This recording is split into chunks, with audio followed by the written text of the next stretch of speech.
केंद्रीय गृह मंत्री अमित शाह ने सीएए का विरोध करने वालों पर जमकर हमला बोला है। साथ ही साथ अमित शाह ने विपक्ष पर सीएए को लेकर भ्रम फैलाने तक का आरोप लगाया है और उन्होंने साफ कहा कि किसी भी हाल में अब सीएए देश में वापस नहीं होगा।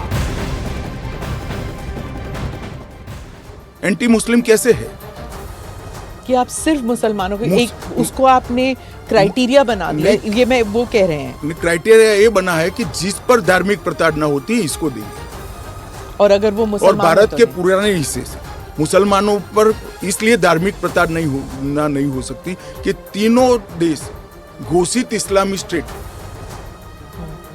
कौन करेगा धार्मिक प्रताड़ना? कौन करेगा इस्लाम के अनुयायियों के साथ? ये तीनों देश घोषित इस्लामिक स्टेट इनके नाम के अंदर है, इनके संविधान में है। सीए का कानून कभी वापस नहीं जाएगा और भारत की नागरिकता सुनिश्चित करना ये भारत का विषय है, भारत की संप्रभुता का निर्णय है। इसके साथ हम कोई कॉम्प्रोमाइज नहीं कर सकते। गृह मंत्री अमित शाह ने विपक्ष की पार्टियों की ओर से किए जा रहे सवाल और हमलों पर पलटवार किया है और हर आशंकाओं को निराधार बताया है। उन्होंने कहा कि सीएए से देश में किसी को नुकसान नहीं, क्योंकि ये नागरिकता देने वाला कानून है, किसी की भी नागरिकता इससे छीनी नहीं जाएगी। जिस तरह का भ्रम फैलाया जा रहा है, यह आरोप विपक्षी पार्टियों पर गृह मंत्री अमित शाह ने लगाया और बताया विस्तार से कि इस कानून में किस तरह के प्रावधान हैं।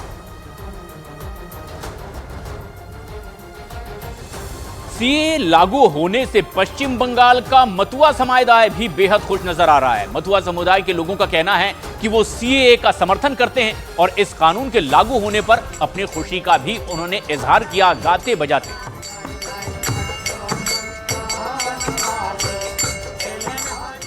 सीए को लागू हुए समय हो चुका है। पश्चिम बंगाल में अभी हरिबोल की गूंज जो है हर तरफ आपको सुनाई देगी और मतुआ समुदाय है जो बांग्लादेश से आया है, 70 के दशक में कष्ट सह करके वहां से आया है, हिंदू शरणार्थी जो कि अब पश्चिम बंगाल के कई जिलों में रह रहे हैं। हम इनसे जानेंगे सीए को लेकर के। सबसे पहले सीए को लेकर के खुशी है?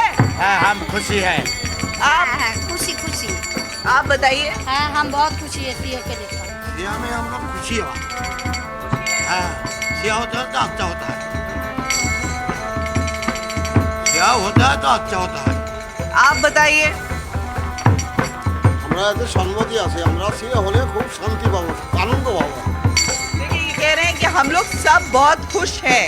इनका ये कहना है कि विरोध इसको लेकर के जो हो रहा है उसको ये नहीं स्वीकार करते हैं। इनके अंदर जो है खुशी का माहौल है और यही तस्वीर आपको देखने को मिल रही है कि आज मंदिर में बैठ करके कीर्तन हो रहा है। विशेष तौर पर भगवान को धन्यवाद कहा जा रहा है। लोगों का ये कहना है कि हमेशा वोट के पहले ये मुद्दे उठाए जाते हैं और ठाकुर नगर में जो मतुआ समुदाय है वो सीए का समर्थन कर रहा है।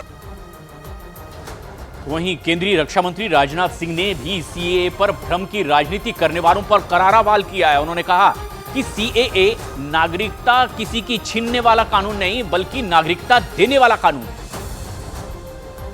जब हम लोगों ने सीएए सिटीजनशिप अमेंडमेंट एक्ट नागरिकता संशोधन कानून लागू किया, जनता को गुमराह करने की कोशिश की जा रही है। मैं असम के बहने भाइयों से मैं कहना चाहता हूं, मेरे बहनों भाइयों, यह नागरिकता का जो कानून है किसी की भी नागरिकता को समाप्त करने वाला कानून नहीं है। यह तो नागरिकता देने वाला कानून है।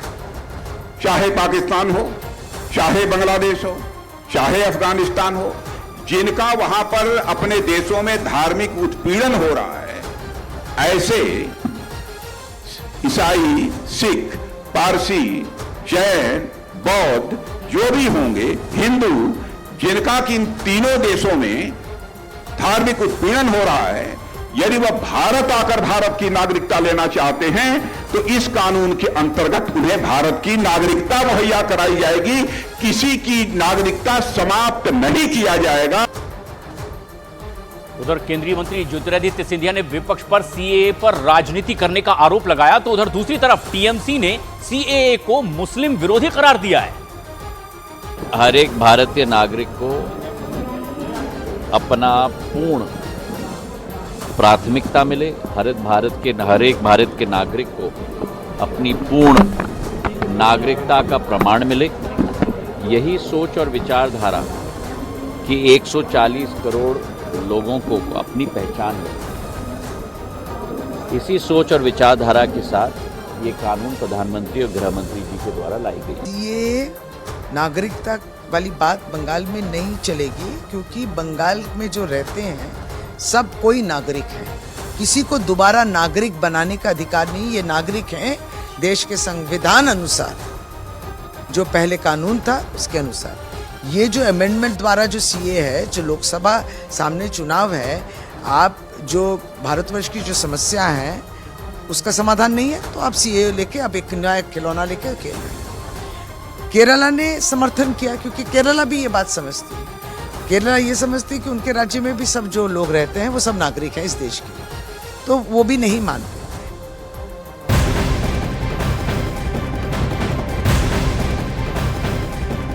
और एक बड़ी खबर, पश्चिम बंगाल के मुख्यमंत्री ममता बनर्जी को सिर में चोट लगी है। सिर में चोट लगने के बाद मुख्यमंत्री ममता बनर्जी को एसएसकेएम अस्पताल में भर्ती करवाया गया उपचार के लिए, जहां उनकी नाक पर और माथे पर 2 टांके लगे।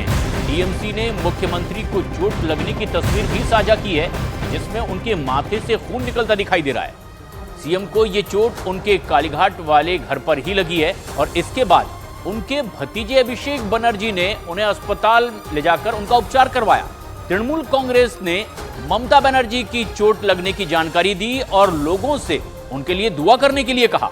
ममता बनर्जी को इस साल में ये दूसरी बार इस तरह से चोट लगी है। साल 2024 में मुख्यमंत्री ममता बनर्जी को दूसरी बार ये चोट लगी है। इससे पहले जनवरी के महीने में उन्हें वर्धमान जिले में लौटते वक्त माथे में चोट लग गई थी और ये चोट सीएम ममता बनर्जी के काफिले की कार का एक्सीडेंट होने की वजह से लगी थी।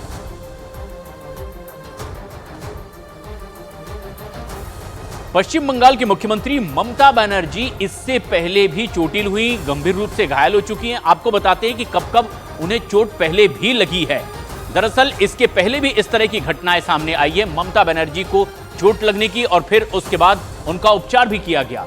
11 मार्च 2021 को नंदीग्राम में चुनाव प्रचार के दौरान पैर में चोट लगी थी। तस्वीरें सभी ने देखी थी कि किस तरह से चोटिल पैर के साथ वो सामने आई। 24 जनवरी 2024 वर्धमान में कार में अचानक ब्रेक लगने की वजह से इन्हें चोट लगी थी और 14 मार्च को कल कोलकाता में घर में ही टहलने के दौरान गिर पड़ने से उन्हें चोट लगी थी और तस्वीरें टीएमसी की ओर से साझा की गई है। उनके जल्द स्वस्थ होने के लिए दुआ करने की अपील भी की गई है।